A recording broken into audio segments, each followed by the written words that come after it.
प्रजापति ब्रह्मा का अपनी पुत्री पर आकर्षित होना और उसके साथ संभोग करना देवताओं की नज़र में अपराध था। आखिर ऐसा क्या हुआ होगा जिससे ब्रह्मा को स्वयं अपनी बेटी के साथ संभोग करना पड़ा?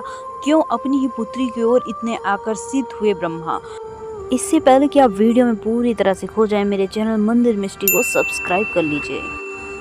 हिंदू धर्म से जुड़े पौराणिक इतिहास पर नज़र डालें तो ऐसी कहानियां सुनने को मिल जाएंगी जिनसे आप अभी तक वाकिफ नहीं हैं।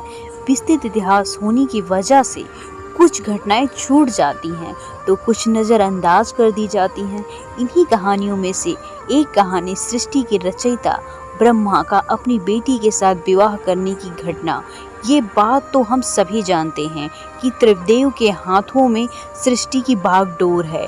ब्रह्मा के पास सृष्टि की रचना का दायित्व, विष्णु के पास संरक्षण और वहीं देवों के देव कहे जाने वाले महादेव को विनाश का जिम्मा सौंपा गया है। इसी विनाश के बाद फिर शुरू हुआ सृजन का चक्र। ब्रह्मा का अपनी बेटी के साथ विवाह करने की इस घटना का उल्लेख सरस्वती पुराण में वर्णित है। सरस्वती पुराण के अनुसार सृष्टि की रचना करने वाले ब्रह्मा ने सीधे अपने वीर से सरस्वती को जन्म दिया था।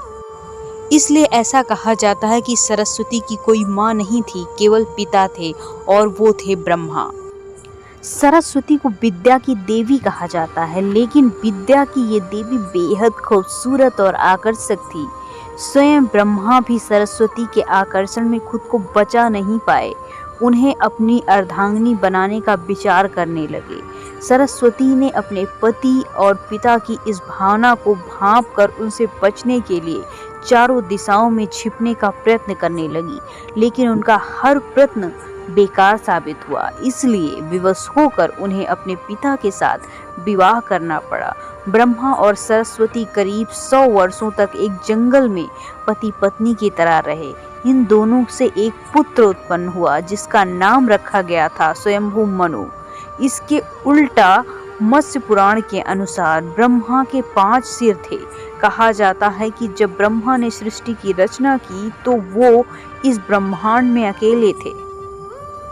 ऐसे में उन्होंने अपने मुख से सरस्वती, सांध, ब्राह्मी को उत्पन्न किया। ब्रह्मा अपनी ही बनाई हुई रचना सरस्वती के प्रति आकर्षित होने लगे और लगातार उन पर अपनी दृष्टि डाले रखते थे।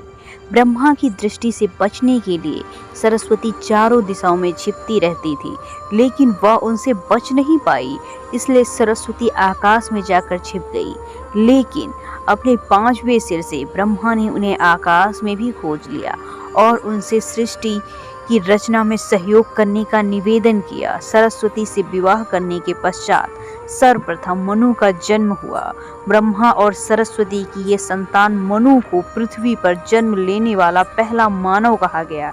इसके अलावा मनु को वेदों, सनातन धर्म और संस्कृत समेत समस्त भाषाओं का जनक भी कहा जाता है।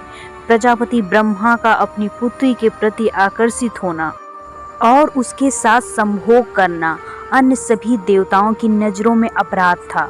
सभी ने मिलकर पापों का सर्वनाश करने वाले शिव से आग्रह किया कि ब्रह्मा ने अपनी पुत्री के साथ यौन आकांक्षाएं रखी, जो कि एक बहुत बड़ा पाप है। ब्रह्मा को उनके किए का फल मिलना चाहिए। क्रोध में आकर शिव ने उन्हें 5वें सिर को उनके धड़ से अलग कर दिया। शिव पुराण के अनुसार ब्रह्मा के सर्वप्रथम 5 सिर थे, लेकिन जब 5वें सिर से उन्होंने सरस्वती, जो कि उनकी पुत्री थी, उनके साथ संभोग करने के लिए कहा कि तुम्हारा ये मुंह हमेशा अपवित्र बातें ही करता है, जिसकी वजह से आप भी विपरीत ही सोचते हैं। इसी घटना के बाद एक बार भगवान शिव अपनी अर्धांगिनी पार्वती को ढूंढते हुए ब्रह्मा के पास पहुँचे तो 5वें सिर को छोड़कर उनके अन्य सभी मुखों ने उनका अभिवादन किया, जबकि 5वें मुख में अमंगल आवाजें निकलनी शुरू कर दी। इसी कारणवश क्रोध में आकर शिव ने ब्रह्मा के 5वें सिर को उनके धड़ से अलग कर दिया। डियर व्यूअर्स, ये रहा आज का वीडियो। कैसा लगा कमेंट सेक्शन में ज़रूर बताइएगा और प्लीज़ चैनल को सब्सक्राइब कर लीजिए, वीडियो को लाइक कर दीजिए और जितना हो सके इस वीडियो को अपने दोस्तों और रिश्तेदारों में शेयर कर दीजिए। Thanks for watching. फिर मिलेंगे नए एपिसोड में, तब तक के लिए अपना ख्याल रखिए। Bye bye, take